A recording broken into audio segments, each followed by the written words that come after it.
सदगुरु दीन दयाल जी, तुम लगे अपनी दौड़, जैसे काग जहाज को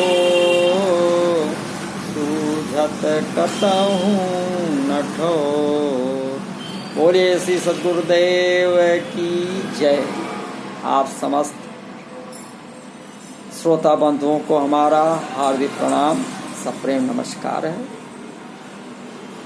इस गीता के अनुसार आत्मज्ञान की चर्चा के 53वें एपिसोड में आप सभी का हार्दिक स्वागत है, हार्दिक अभिनंदन है। अध्याय 4 का ये 8वां श्लोक है। चर्चा चल रही है कि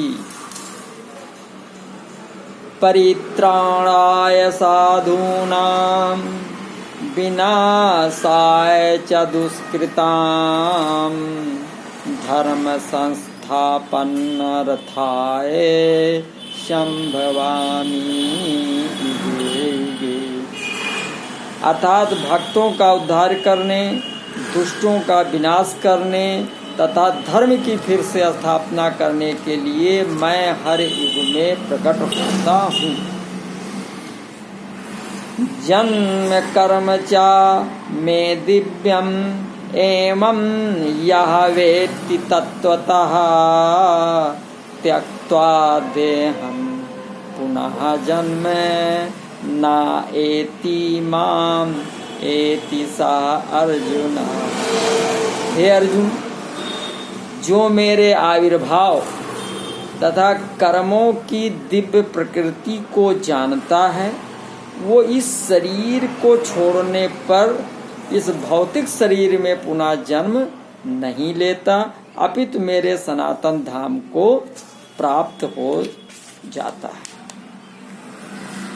फिर आगे बताया, बीत राग भय क्रोधा मत मया माम उपाश्रितः और बहवा ज्ञान तपसा पूता मद्भावम आगता। आसक्ति, भय तथा क्रोध से मुक्त होकर मुझ में पूर्णतया तन्मय होकर और मेरी शरण में आकर बहुत से व्यक्ति भूतकाल से मेरे ज्ञान से पवित्र हो चुके हैं। तो इस प्रकार से उन सबों ने मेरे प्रति दिव्य प्रेम को प्राप्त किया है। ये यथा माम प्रपद्यन्ते तान तथा एव भजामि अहम मम वर्तमान अनुवर्तन्ते मनुष्याः पार्थ सर्वशः। अर्थात जिस भाव से मेरे सारे लोग मेरी शरण ग्रहण करते हैं, उसी के अनुरूप मैं उन्हें फल देता हूँ। हे पार्थ, प्रत्येक व्यक्ति सभी प्रकार से मेरे पथ का अनुगमन करता है। कांक्षन्ता कर्मणाम सिद्धिं यजन्ते इह देवताः क्षिप्रं हि मानुषे लोके सिद्धि भवति कर्मजा। तो इस संसार में मनुष्य सकाम कर्मों में सिद्धि चाहते हैं और फल स्वरूप वे देवताओं की पूजा करते हैं। तो निस्संदेह इस संसार में मनुष्य को सकाम कर्म करने का फल शीघ्र प्राप्त होता है। मनुष्य को नवीन कर्म करने का अधिकार मिला हुआ है। कर्म करने से ही सिद्धि होती है, तो ऐसा प्रत्यक्ष देखने में आता है। तो इस कारण मनुष्य के अंतःकरण में ये बात दृढ़ता से बैठी हुई है कि कर्म किए बिना कोई भी वस्तु नहीं मिलती। वे ऐसा समझते हैं कि सांसारिक वस्तुओं की तरह भगवान की प्राप्ति भी कर्म यानी तप, ध्यान, समाधि आदि करने से ही होती है। नाशवान पदार्थों की कामनाओं के कारण उनकी दृष्टि इस वास्तविकता की ओर जाती ही नहीं कि सांसारिक वस्तुएं कर्मजन्य हैं, एक देशीय हैं, हमें नित्य प्राप्त नहीं हैं, हमारे से अलग हैं और परिवर्तनशील हैं, इसलिए उनकी प्राप्ति के लिए कर्म करने आवश्यक हैं। परंतु भगवान कर्मजन्य नहीं है, सर्वत्र परिपूर्ण हैं, हमें नित्य प्राप्त हैं, हमारे से अलग नहीं हैं और अपरिवर्तनशील हैं, इसलिए भगवत प्राप्ति में सांसारिक वस्तुओं की प्राप्ति का नियम नहीं चल सकता। भगवत प्राप्ति केवल उत्कट अभिलाषा से होती है। उत्कट अभिलाषा जागृत न होने से खास कारण सांसारिक भोगों की कामना ही है। भगवान तो पिता के समान है और देवता दुकानदार के समान। अगर दुकानदार वस्तु न दे तो उसको पैसे लेने का अधिकार नहीं है, परंतु पिता को पैसे लेने का भी अधिकार है, वस्तु देने का भी। बालक को पिता से कोई वस्तु लेने के लिए कोई मूल्य नहीं देना पड़ता, पर दुकानदार से वस्तु लेने के लिए मूल्य देना पड़ता है। तो ऐसे ही भगवान से कुछ लेने के लिए कोई मूल्य देने की जरूरत नहीं है, परंतु देवताओं से कुछ प्राप्त करने के लिए विधि पूर्वक कर्म करने पड़ते हैं। दुकानदार से बालक दिया, सलाई, चाकू आदि हानिकारक वस्तुएं भी पैसे देकर खरीद सकता है, परंतु यदि वो पिता से ऐसी हानिकारक वस्तुएं मांगे तो वे उसे नहीं देंगे और पैसे भी ले लेंगे। तो पिता वही वस्तु देते हैं जिसमें बालक का हित हो। इसी प्रकार देवता लोग अपने उपासकों को उनकी उपासना सांगोपांग होने पर उनके हित अहित का विचार किए बिना उनकी इच्छित वस्तुएं दे देते हैं। परंतु परमपिता भगवान अपने भक्तों को अपनी इच्छा से वे ही वस्तुएं देते हैं जिनमें उनका परम हित हो। तो ऐसा होने पर भी नाशवान पदार्थों की आसक्ति, ममता और कामना के कारण अल्प बुद्धि वाले मनुष्य भगवान की महत्ता और सुहितता को नहीं जानते, इसलिए वे अज्ञानवश देवताओं की उपासना करते हैं। गीता के 7वें अध्याय के 22वें 23वें श्लोक तक तथा 9वें अध्याय का 23वां 24वें श्लोक तक में कहा गया, क्षिप्रम ही मानुषे लोके सिद्धि बहुत कर्मजा। तो ये मनुष्य लोक कर्मभूमि है, कर्मानुबंधान विश्व मनुष्य लोके। इसके सिवाय दूसरे लोग स्वर्ग नरक आदि भोग भूमियाँ हैं। मनुष्य लोक में भी नया कर्म करने का अधिकार मनुष्य को ही है, पशु पक्षी आदि को नहीं। मनुष्य शरीर में किए हुए कर्मों का फल ही लोक तथा परलोक में भोगा जाता है। मनुष्य लोक में कर्मों की आसक्ति वाले मनुष्य रहते हैं, कर्म संगिष जायते। तो कर्मों की आसक्ति के कारण वे कर्मजन सिद्धि पर ही लुब्ध होते हैं। कर्मों से जो सिद्धि होती है वो यद्यप शीघ्र मिल जाती है तथापि वो सदा रहने वाली नहीं होती। जब कर्मों का आदि और अंत होता है तब उनसे होने वाली सिद्धि फल सदा कैसे रह सकती है। परंतु कामना वाले मनुष्य की दृष्टि शीघ्र मिलने वाले फल पर तो जाती है, पर उसके नाश की ओर नहीं जाती। विधि पूर्वक सांगोपांग किए गए कर्मों का फल देवताओं से शीघ्र मिल जाया करता है, इसलिए वे देवताओं की शरण लेते हैं और उन्हीं की आराधना करते हैं। कर्मजन फल चाहने के कारण वे कर्म बंधन से मुक्त नहीं होते और परिणाम स्वरूप बारंबार जन्मते मरते रहते हैं। तो जो वास्तविक सिद्धि है वो कर्मजन्य नहीं है, वास्तविक सिद्धि भगवत प्राप्ति है। भगवत प्राप्ति के साधन कर्म योग, ज्ञान योग और भक्ति योग भी कर्मजन्य नहीं है। योग की सिद्धि कर्मों के द्वारा नहीं होती, प्रत्युत कर्मों से संबंध विच्छेद से होती है। अब शंका होती है कि कर्मयोग की सिद्धि तो कर्म करने से ही बताई गई है। आरुरक्षोन मुनि योगम कर्म कारणम उच्चैते, तो फिर कर्मयोग कर्मजन्य कैसे नहीं है। समाधान इसका यह है कि कर्मयोग में कर्मों से और कर्म सामग्री से संबंध विच्छेद करने के लिए ही कर्म किए जाते हैं। योग परमात्मा का नित्य संबंध तो स्वतः सिद्ध और स्वाभाविक है, अतः योग अथवा परमात्मा प्राप्ति कर्मजन्य नहीं है। वास्तव में कर्म सत्य नहीं है, प्रत्युत परमात्मा प्राप्ति के साधन रूप कर्मों का विधान सत्य है। कोई भी कर्म जब सत के लिए किया जाता है तब उसका परिणाम सत होने से उस कर्म का नाम भी सत हो जाता है।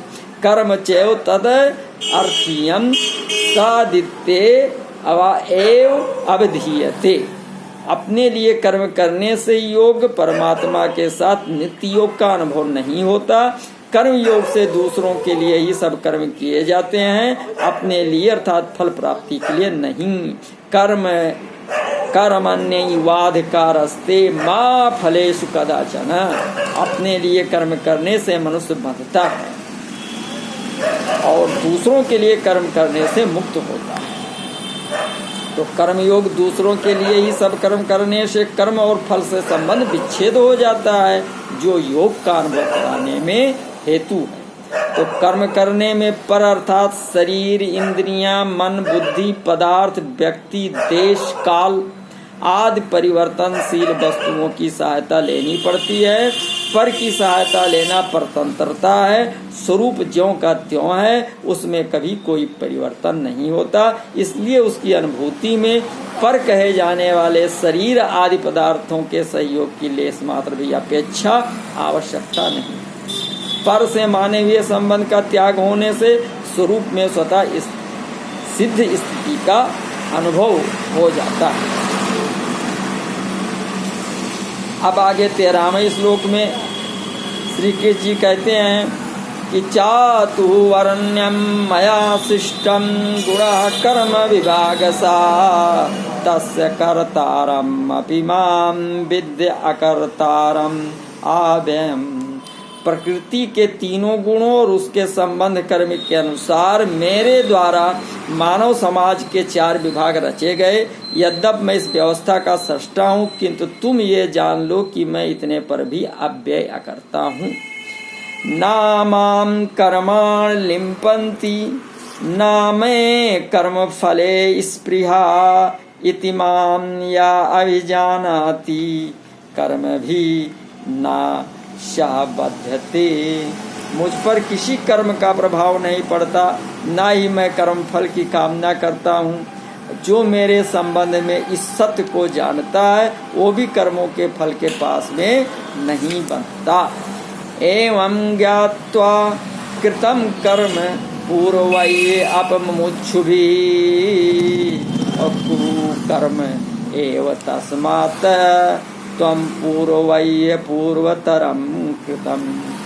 प्राचीन काल में समस्त मुक्त आत्माओं ने मेरी दिव्य प्रकृति को जान करके ही कर्म किया। अतः तुम्हें चाहिए कि उनके पद चिन्हों का अनुसरण करते हुए अपने कर्तव्य का पालन करो। किम कर्म किम अकर्म इति कवयः अपि अत्र मोहितः और तत्ते कर्म प्रवेच्छामि यत ज्ञात्वा मोक्षयसे। कर्म क्या है और अकर्म क्या है, इसे निश्चित करने में बुद्धिमान व्यक्ति भी मोहग्रस्त हो जाते हैं। अतएव मैं तुमको बताऊंगा कि कर्म क्या है, जिसे जानकर तुम सारे अशुभ से मुक्त हो जाओगे। किम कर्म, साधारणतः मनुष्य शरीर और इंद्रियों की क्रियाओं को ही कर्म मान लेते हैं तथा शरीर और इंद्रियों की क्रियाएं बंद होने को अकर्म मान लेते हैं। परंतु भगवान ने शरीर, वाणी और मन के द्वारा होने वाली मात्र क्रियाओं को कर्म माना है। शरीर अव अंगनो अभीत कर्म प्रारभते नरः।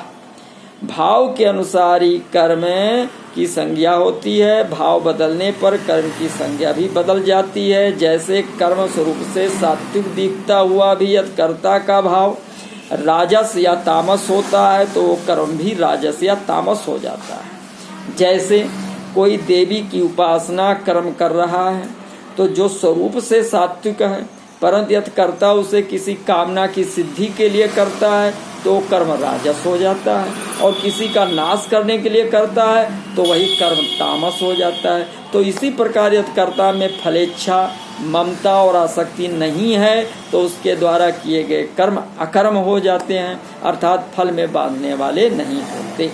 तो तात्पर्य यह है कि केवल बाहरी क्रिया करने अथवा न करने से कर्म के वास्तविक स्वरूप का ज्ञान नहीं होता। इस विषय में शास्त्रों को जानने वाले बड़े बड़े विद्वान भी मोहित हो जाते हैं, अर्थात कर्म के तत्व का यथार्थ निर्णय नहीं कर पाते। जिस क्रिया को वे कर्म मानते हैं वो कर्म भी हो सकता है, अकर्म भी हो सकता है और विकर्म भी हो सकता है। कारण कि कर्ता के भाव के अनुसार कर्म का स्वरूप बदल जाता है। इसलिए श्री कृष्ण जी मानो ये कहते हैं कि वास्तविक कर्म क्या है, वो क्यों बांधता है, कैसे बांधता है, इसे किस तरह मुक्त हो सकते हैं, इन सब का मैं विवेचन करूँगा, जिसको जानकर उस रीति से कर्म करने पर वे बांधने वाले ना हो सकेंगे।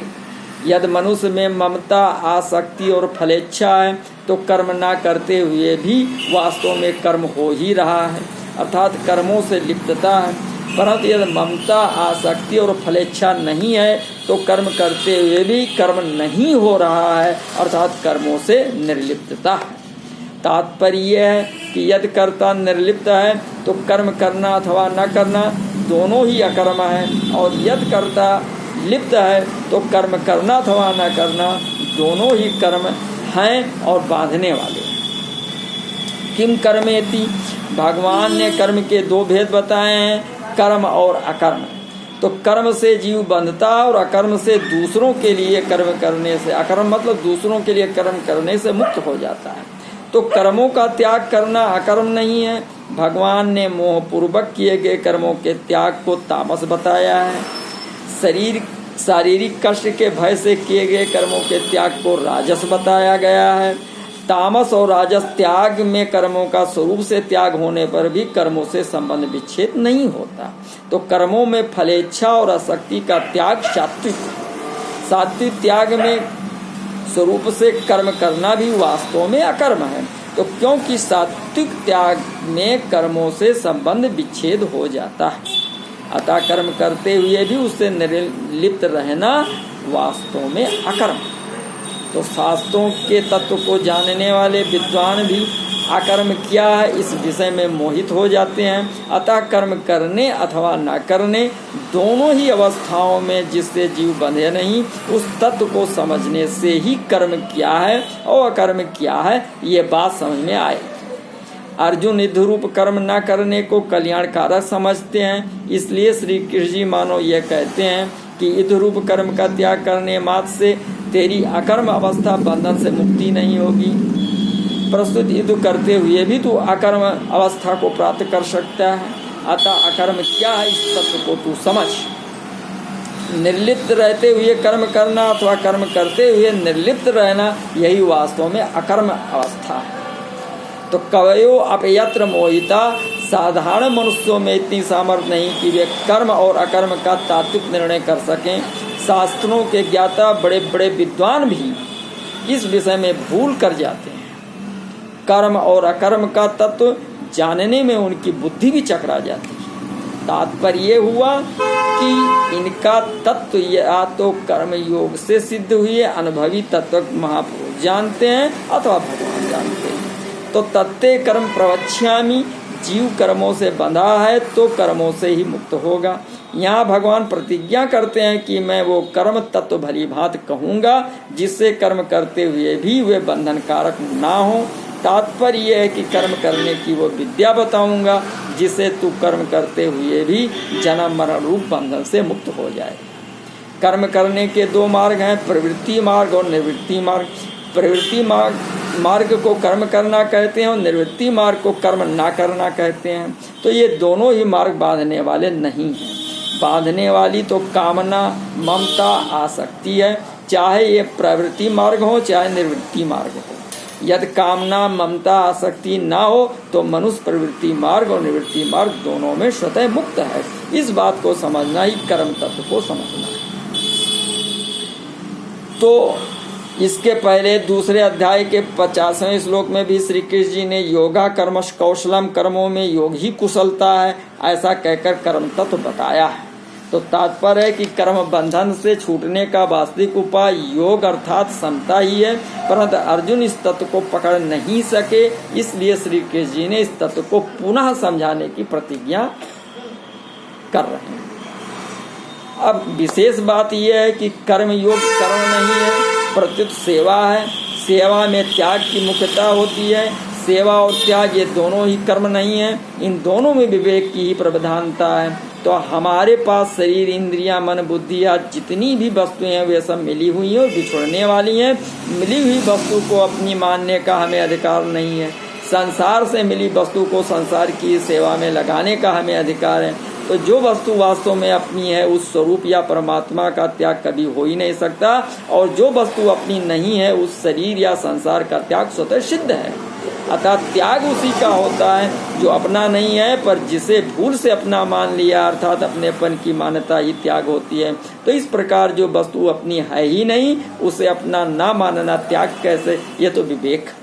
तो कर्म सामग्री शरीर, इंद्रियां, मन, बुद्धि आदि अपनी और अपने लिए नहीं, प्रति दूसरों के लिए ही है। इस संबंध का संसार के साथ है, स्वयं के साथ इसका कोई संबंध नहीं है, क्योंकि स्वयं नित्य निरंतर निर्विकार रूप से एक रस रहता है। पर कर्म सामग्री पहले अपने पास नहीं थी, बाद में भी अपने पास नहीं रहेगी और अब भी निरंतर बिछुड़ रही है। इसलिए इनके द्वारा जो भी कर्म किया जाए वो दूसरों के हित के लिए ही होता है, अपने लिए नहीं। इसमें एक मार्मिक बात है कि कर्म सामग्री के बिना कोई भी कर्म नहीं किया जा सकता। जैसे कितना ही बड़ा लेखक क्यों ना हो, स्याही, कलम और कागज के बिना वो कुछ भी नहीं लिख सकता। अतः जब कर्म सामग्री के बिना कुछ किया नहीं जा सकता, तब ये विधान मानना कि ही पड़ेगा कि अपने लिए कुछ करना नहीं है। कारण कि कर्म सामग्री का संबंध संसार के साथ है, अपने साथ नहीं। इसलिए कर्म सामग्री और कर्म सदा दूसरों के हित के लिए ही होते हैं, जिसे सेवा कहते हैं। तो दूसरों की वस्तु दूसरों को मिल गई तो ये सेवा कैसा? ये तो विवेक है। तो इस प्रकार त्याग और सेवा ये दोनों ही कर्म साध्य नहीं है, प्रत्युत विवेक साध्य है। मिली हुई वस्तु अपनी नहीं है, दूसरों की और दूसरों की सेवा में लगाने के लिए ही हैं, ये विवेक है। इसलिए मूलतः कर्मयोग कर्म नहीं है, प्रत्युत विवेक है। तो विवेक किसी कर्म का फल नहीं है, प्रत्युत प्राणी मात्र को अनादि काल से स्वतः प्राप्त है। यदि विवेक किसी शुभ कर्म का फल होता तो विवेक के बिना उस शुभ कर्म को कौन करता? क्योंकि विवेक के द्वारा ही मनुष्य शुभ और अशुभ कर्म के भेद को जानता है तथा अशुभ कर्मों का त्याग करके शुभ कर्म का आचरण करता है। अतः विवेक शुभ कर्मों का कारण है, कार्य नहीं। ये विवेक स्वतः सिद्ध है, इसलिए कर्म योग भी स्वतः सिद्ध है, अर्थात कर्म योग में परिश्रम नहीं है। इसी प्रकार ज्ञान योग में अपना असंग स्वरूप स्वतः सिद्ध है और भक्ति योग में भगवान के साथ अपना संबंध स्वतः सिद्ध है। यज्ञ ज्ञात्वा मोक्षैसे अशुभात्, जीव स्वयं शुभ है और परिवर्तनशील संसार अशुभ है। जीव स्वयं परमात्मा का नित्य अंश होते हुए भी परमात्मा से विमुख होकर अनित्य संसार में फंस गया है। भगवान कहते हैं कि मैं उस कर्म तत्व का वर्णन करूंगा जिसे जानकर कर्म करने से तू अशुभ से अर्थात जन्म मरण संसार बंधन से मुक्त हो जाए। तो नमस्कार, फिर इसके आगे वर्णन किया जाएगा। धन्यवाद।